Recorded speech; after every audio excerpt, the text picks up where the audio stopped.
Well, the other person who also wants to be president is a failed vice president candidate, Tim Walz. Now, his reflection of the election campaign is absolutely insane. He told Politico that he thinks that he and Kamala Harris just played it too safe last year and they should have held more town halls because they really went down so well. But Minnesota Attorney General Keith Ellison also told Politico that Tim wished that they would have put him out there more because the world seemed to want more Tim Walz, and there were times when I wish they could have gotten more of Tim Walz. I mean, I don't even know how to say that with a straight face. It's absolutely ridiculous.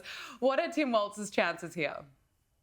I mean, remember when ahead of the election, he was playing video games on a Twitch stream with Alexandria Ocasio-Cortez. They weren't exactly keeping Tim Walz bottled up, but I haven't seen a lot of people connecting the two dots here, which is one, Tim Walz saying that they were too risk averse, they played it too safe, and B, Tim Walz particularly complaining to people in power broker Democratic circles that he wasn't used enough, that he was underutilized. Well, they were actually pretty concerned. It appears that Tim Walz, left to his own devices, would be a little bit unhinged. He would not be good for the ticket. And I think Walz is resentful of that. But he went out in that debate with J.D. Vance. I mean, they let Tim Walz do that, and it wasn't good for him. Disaster. So he's right, exactly. And I think the left thinks that Tim Walz was he was kept in this box by the Harris campaign and not allowed to be super progressive because they were worried about losing centrists or independents. But at the end of the day, if Tim Walz had gone unscripted, he would have ended up saying the same things about, for example, we were just talking about trans sports. He can't avoid that. It doesn't matter how he's talking about it if he is still espousing the same policy that offends average Americans. Absolutely. And I think his argument doesn't really make sense. You know, he was sitting next to Kamala Harris during her first sit down with CNN. He was out on stage plenty of times. We certainly saw enough of Tim Walz. That reflection of his, I don't think it's going to help him in the future. But I want to talk to you about Canada. Mark Carney is being described as a Trudeau 2.0. He won the Liberal Party leadership in a landslide and he's set to become Canada's next Prime Minister. Now, of course, the trade war between the United States and Canada has played a pretty key role in this result, and Mark Carney was pretty quick to take aim at Donald Trump, insisting that Trump won't win in the trade war. Here he is. Someone who's trying to weaken our economy. Yeah, Donald Trump. And Donald Trump, as we know, has put, as the Prime Minister just said, unjustified tariffs on what we build, on what we sell, on how we make a living. He's attacking Canadian families, workers, and businesses, and we cannot let him succeed. Interesting that Trump is having a bit of a reverse effect in Canada. Many people, I suppose, are feeling nervous about how the tariffs are going to impact them. But what's your assessment of Mark Carney's appointment, and what does it mean for the relationship between Canada and the United States? Well, the problem for Carney is, by his own logic, if Donald Trump's tariffs are an attack on the jobs and livelihoods of Canadian families, it's very easy for Trump to reverse that and say, actually, Canada is attacking American jobs and families. Does he want, for example, those jobs that were just brought to Indiana by Honda because of the tariffs to all of those families that are going to be supported in Indiana? Does Mark Carney want those incomes to support families in Canada? That's the problem with that logic. It's right on point to Canadian audiences. That's exactly what they want to hear. But it's foolish and tone deaf when you're negotiating with Donald Trump.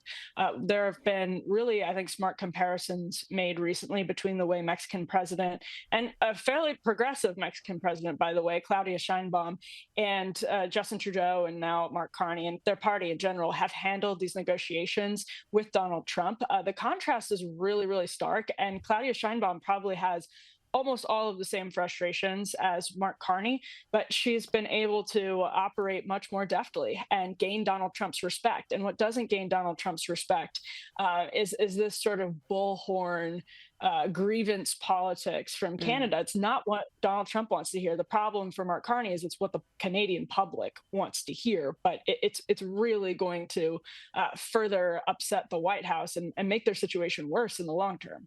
Yeah, absolutely. It's a good point. Look, let's talk about DOGE. The Department of Government Efficiency has announced a further wave of contract terminations, noting that they identified thousands of cases where more than $300 million in loans were granted to children. Yes, children. The loans were issued in 2020 and 2021 while the world was struggling with the COVID pandemic, and it's not even clear what they were used for. I mean, what's the reaction been in DC to the cuts, to what DOGE is finding? We just keep getting more and more evidence of waste. Yeah, and the problem is a lot of the legitimate cases of waste, fraud, and abuse are being conflated with some of the more like politically inflammatory, although I would argue popular policies, like, for example, DEI. The people on X have spent the last week arguing legitimately about transgender mice and whether Donald Trump was right in his joint address to Congress to talk about $8 million going to transgender mice, and that being a point of DOGE. But DOGE is also actually genuinely finding some inefficiencies in the federal government. And that's something that Democrats, we've seen a couple of Democrats come out and say, we should have done this. Why didn't we own this issue? The government is this stumbling leviathan, and it has all of these problems. This is bipartisan. And, Democrats now look at Republicans and say they're owning this issue that we owned with Bill Clinton in the 1990s. And it's bad politics for them because there are some legitimately awful cases like this one. Absolutely. And you see people protesting and you just can't really even understand their argument when there are so many receipts being delivered every single day. But finally, Emily, there are more scare campaigns around Donald Trump because there haven't been enough of those. The new attack line is that Donald Trump could cancel elections. Jo Walsh, she's a former Illinois Republican congressman who ran for president in 2020, went on MSNBC to say this about the president. I think, Michael, the biggest failure of all of us during this Trump era has been the failure of imagination. We have not imagined how bad and how low he'd go. He tried to overthrow an American election 4 years ago. I have no doubt that he could try to stop the midterm elections. If he's physically able, he may try to run again in 28. This is really scary. It is scary, Eugene. I mean, I think some of us need to come back down to reality. We need to use our imagination more about what Trump could possibly do. It's not a very strong case. Well, and it's actually dangerous for the left to start making that argument because there is a serious effort on the American right. It's very small right now and it shouldn't be overstated. But at places like CPAC, there are legitimately arguments being made that Donald Trump should run for a third term, not that he should just appoint himself to a third term. And I don't particularly agree with this. I'm happy to hear the argument out, but there are people who want that. The problem for the left is that if they say he's just being dictator and he's just going to appoint himself and cancel elections, they're going to numb people by overshooting it. If there's a legitimate argument to be made about Donald Trump saying the Constitution should be amended to allow him to run for a third term, so it's not helpful at all, and it's just what Jo Walsh has been doing, sadly, for the better part of the last decade. Emily Dushinsky, Washington DC correspondent at Unheard. Thank you so much for joining us on Power Hour. Thank you.